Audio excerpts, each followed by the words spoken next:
Decepção é a palavra que eu acho que resume bem o nosso sentimento vendo essa equipe em campo contra o Criciúma. Esse vídeo é para fazer uma análise desse jogo.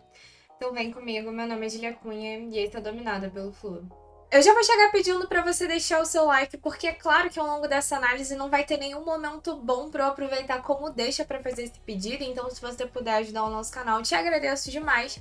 Mas isso acontece porque apesar desse jogo não ter sido uma derrota no placar, e uma derrota representar um problema ainda maior que o empate, já que uma derrota nos colocaria de volta do Z4 e faria o Criciúma avançar significativamente em pontos, o que a gente não poderia deixar acontecer, soa como derrota, fica com gosto de derrota pelo que a gente vê de produção desse time dentro de campo.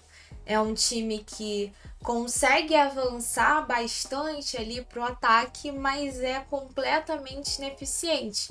E após esse jogo, a gente segue pelo menos nos próximos 2 jogos, dependendo da gente. Afinal, vamos enfrentar o Atlético Paranaense, que tá na mesma briga, acima na tabela, mas na mesma briga.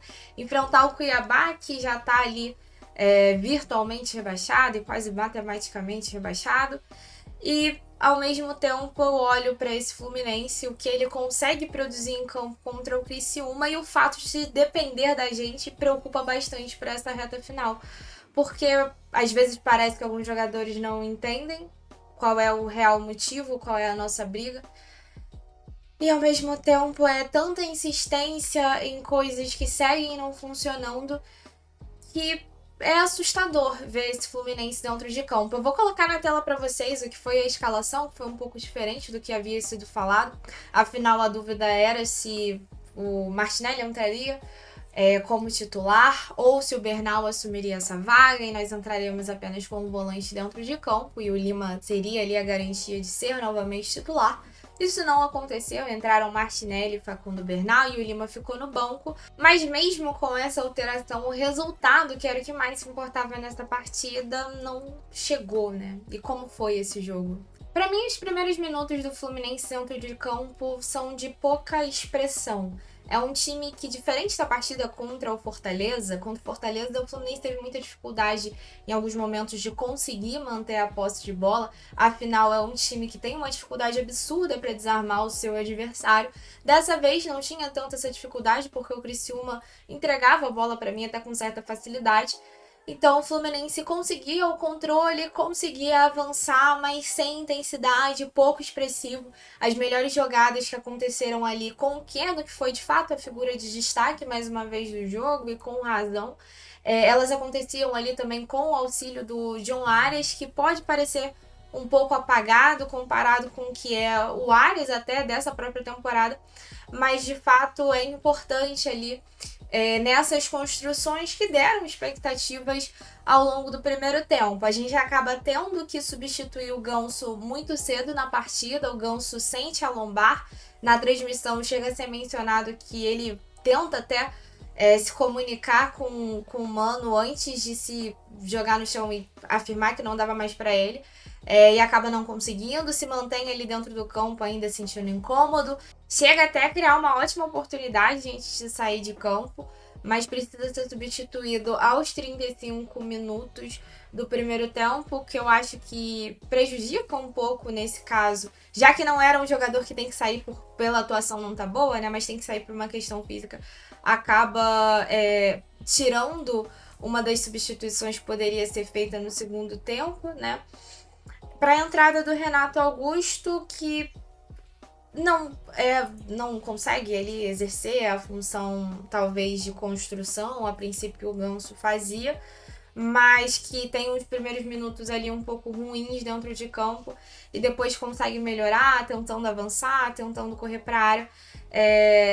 Nesse sentido ajuda a equipe, mas né, não tem a mesma qualidade do Ganso ali. E aí é claro que nesse cenário a gente vai com um empate amargo de 0-0 para o intervalo. Não que o Fluminense tivesse criado chances inacreditáveis para isso, mas teve muito tempo a posse de bola, teve muito tempo controle, teve muitos avanços para o ataque.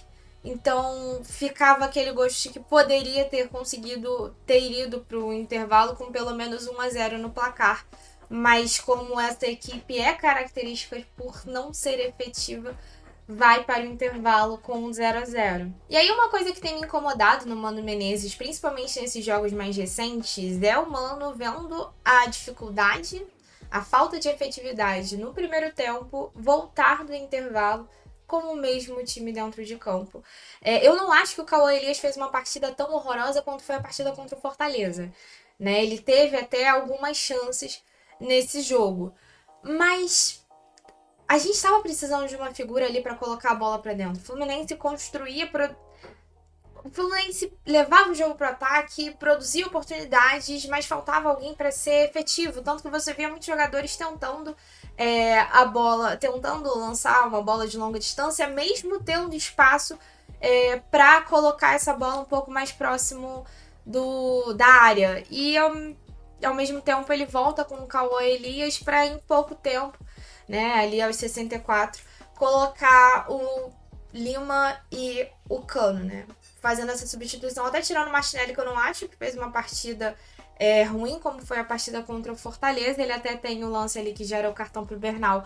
Mas foi um jogo em que ele ajudou a participar até de pelo menos ele umas 2, ou até talvez 3 construções, junto com Arias e Samuel Xavier, que talvez se tivesse alguém mais efetivo ali na frente, a bola teria entrado. E ele coloca, até quando ele faz essa colocação do Lima, eu acho que o Lima é uma figura que acho que pelo empenho, pela vontade, pela tentativa de manter esse jogo na frente, estava faltando ali no jogo, mas não sei se era momento para tirar o Martinelli. Então era um jogador que talvez pelo estilo de entrega eu tava sentindo falta, mas com o Keno bem, com Arias bem, eu não via muito quem colocar ali no lugar. E aí, talvez, se eu fosse pensar assim, quem não tá acrescentando a esse jogo? Diogo Barbosa. Mas tirar um lateral ali para colocar o Lima, enfim, seria realmente muito arriscado. Mas ele faz, né, a substituição, então, tirando o Martinelli. E aí, pra mim, o segundo tempo é uma mistura de desgaste com desespero. O Mano mais pra frente chega até... Ele mantém o Keno, dá pra ver que é até onde o Keno aguenta. E mais pra frente faz a substituição, colocando o Serna no lugar do Keno e tirando o Bernal pra entrada do Marquinhos. E até na transmissão fala que ele iria colocar o João Neto nessa substituição, né? No caso, entraria um Serna e João Neto, e não Serna e Marquinhos, mas ele faz essa alteração ali na hora para a entrada do Marquinhos. E numa substituição extremamente complexa, porque o Serna entra novamente muito mal. Ele até tenta participar. Eu olho para a figura do Serna e não acho que é uma figura que falta vontade, mas é uma figura que a pouca técnica que ele tem parece que foi embora junto com essa lesão. O Serna consegue errar até domínio ali para poder segurar a bola na lateral. O Marquinhos também não entra lá muito bem. Ele até tem uma oportunidade com uma bola que vai para trave, de cabecear uma bola que vai para trave, mas entra ali pecando muito nas decisões. Me parece entrar também no momento sem cabeça parece estar desesperado, com falta de confiança para partir para 1 contra 1, o que aí é uma perda terrível se a gente pensa que naquele momento a gente já não tinha mais o que era à disposição. E é uma mistura de desespero com desgaste dentro de campo, Fluminense cruzando diversas bolas dentro da área. E você fala assim, qual é o sentido de eu ter o Germancano nesse momento da partida? Onde ele dificilmente vai conseguir aproveitar uma dessas bolas cruzadas, assim, uma falta de bola no chão absurda para ter a figura do Germancano ali. E é só desespero. E numa afobação onde o Criciúma quase consegue o resultado. A melhor chance do jogo, ela acontece com o Criciúma, né? Se não fosse o São Fábio esse ano, a gente poderia estar no Z4 a essa altura da competição. Assim, completamente assustador, mas vale mencionar que eu quase troquei Germancano por John Kennedy. John Kennedy não estava à disposição nesse jogo, segundo o Fluminense, por ter sentido dores na coxa direita, ele ficou de fora da lista de relacionados.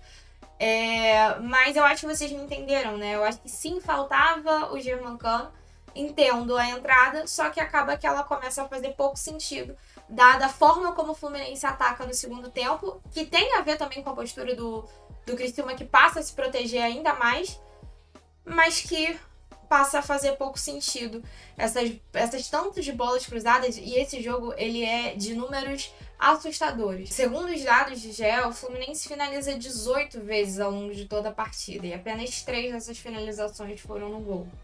Faz o mesmo número de finalizações que o Criciúma fez no gol, tendo apenas 9 finalizações ao longo de todo o jogo.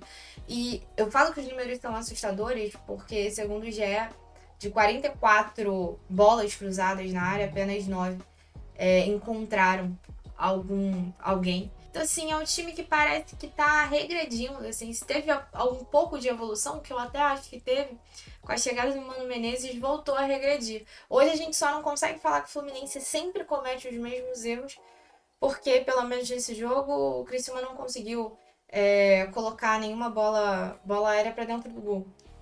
De resto, são os mesmos erros que a gente vê nessa equipe desde o início da temporada. A dificuldade de aproveitar um escanteio, a dificuldade de construir uma jogada, a dificuldade de ser efetivo no final do campo, ainda que tenha mais volume dentro de jogo para o ataque, a falta de intensidade dentro de campo, e o que parece também ser a falta de vontade de boa parte desse time que não entende, não sei se não entende em que momento a gente está, um time que não tem psicológico, um time desesperado e que quase entrega o jogo na afobação. E que assusta demais pensar que nessa sequência cheia de confrontos diretos foi onde o Fluminense teve menos efetividade. Hoje não perde dentro de casa, mas também não vence, né? Fica difícil somar pontos dessa forma. A última vitória foi contra o Atlético Paranaense. E a gente tem o Atlético Paranaense para enfrentar na Liga Arena, no Cuiabá para enfrentar dentro de casa. E depois o Palmeiras fora, o que ninguém conta que o Fluminense vai conseguir ponto. E me preocupa muito a possibilidade de a gente chegar nessa partida precisando de pontos. O Juventude ontem conseguiu vencer o Atlético Mineiro, que chegou a empatar o 2-2 ali e acaba entregando no final.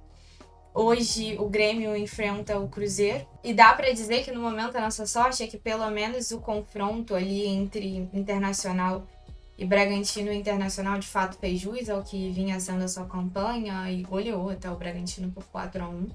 Então não se tornou um problema maior esse jogo, mas incomoda hoje você olhar para o Fluminense e falar: eu não confio nem que o meu time vai fazer a sua parte dentro da competição, né? A gente poderia estar numa situação muito mais, vou dizer nem muito mais tranquila na tabela, mas muito menos desesperadora do que é a realidade hoje. Assim, a gente tem entregado a nossa vida na mão dos nossos adversários, porque não consegue resolver, né? E aí, pra gente encerrar esse vídeo mencionando alguns jogadores e também falando um pouco mais sobre essa reta final, eu acho que o nosso sentimento enquanto torcedor, porque é inevitável falar sobre isso, mas eu acho que nesse jogo a gente não tem muito o que falar da nossa defesa, talvez não por mérito de fato da nossa defesa, mas porque é um jogo que o Criciúma ataca muito pouco. Mas a gente fala sobre como, a gente repete muito como o Diogo Barbosa tem sido um pouco um zero à esquerda nessa reta final. Me impressiona muito também o Samuel Xavier, que nesse jogo até ajuda bastante no ataque, em construção. Tem uma jogada que ele tenta botar a bola direto para dentro e tal, de longa distância. Mas é impressionante, assim, quanto ele compromete defensivamente a equipe, assim. Eu tenho, todas as vezes que tem um contra-ataque de adversário pelo lado dele, eu fico tentando observar quanto tempo o Samuel Xavier leva para conseguir fazer a recomposição. E é bizarro, porque muitas vezes ele só consegue chegar na linha de defesa depois que o lance já terminou, assim. Que a situação já foi resolvida. E aí você tem que ver, você segue vendo Arias às vezes tendo que fazer essa recomposição no lugar dele, ou Thiago Santos e Thiago Silva lidarem com isso sozinhos, porque é quase como se a gente tivesse 4 na defesa e só tivesse 2, de fato. Eu acho que dos outros ali eu já pontuei, Keno, Arias, Cauã. Eu não consigo avaliar, por exemplo, a atuação do Cano como uma atuação ruim, porque eu acho que é o básico do momento que ele tá em campo. Pouco se tem oportunidade para ele, nas jogadas que de fato fazem sentido, com a presença do Cão dentro de campo. Eu acho até que o segundo tempo, apesar da gente ter pressionado muito mais o Criciúma, acaba sendo bem pior do que o primeiro tempo, porque no primeiro tempo você ainda tinha ali alguma expectativa, o segundo tempo acaba sendo muito mais na afobação. E aí eu não consigo colocar também só o peso nas peças que entram, que eu considero que entram mal ali, Serna e Marquinhos. O Serna é muito pior do que o Marquinhos, mas porque até as peças que estavam desde o primeiro tempo, que estavam conseguindo corresponder no primeiro tempo, tem uma queda ali nesse segundo tempo pela afobação e para mim também pelo desgaste físico. Mas pra gente falar dessa reta final, eu vou ser sincera pra vocês, eu sigo acreditando porque eu acredito na gente enquanto torcida, porque eu acredito nessa camisa, porque eu também acho que os nossos adversários têm enfrentado tantas ou até mais dificuldades do que a gente. Igual eu cheguei a ouvir um comentário durante a transmissão sobre falta técnica e tem azar também. Eu não acho que o Fluminense tenha azar propriamente dito dentro de campo, porque a gente tem visto assim, lances bizarríssimos que param no Fábio, ou tem bolas na trave, em lances que você vê que o Fábio já não tem mais como defender e que não entram, né? Então, e que eu acho que talvez outros times não estejam passando por essa mesma sorte. Eu acho que dentro de campo o nosso problema é a incompetência mesmo. A incompetência efetiva, a incompetência desse time que, pra mim, né, eu acho que isso é uma coisa que a gente pode afirmar. Tem a gente tido ali uma leve evolução com a chegada do Mano e depois tenha destrambelhado tudo de novo. O que a gente pode falar é que esse time coletivamente não foi forte em nenhum momento da temporada, né? Coletivamente não foi. E segue não sendo assim. Mas se eu acredito nessa reta final, eu entendo quem olha pra esse time e fica muito preocupado e não sabe se esse time vai conseguir alcançar o que precisa alcançar nas próximas rodadas. Então, eu acredito na gente, sabe? Eu realmente acredito na gente. É muito difícil acreditar no que a equipe apresenta dentro de campo, no que tem apresentado dentro de campo. Mas a gente segue vivo, segue nessa luta e seguimos juntos aqui também. É isso, espero que vocês tenham gostado do vídeo, apesar de, enfim, o conteúdo não ajudar muito, né? Eu queria estar aqui comemorando com vocês que a gente conseguiu vencer esse jogo de vida ou morte. Não tô lamentando uma derrota, mas um empate, então a situação poderia ser bem pior. Mas enfim, beijo no coração, saudações tricolores e até a próxima.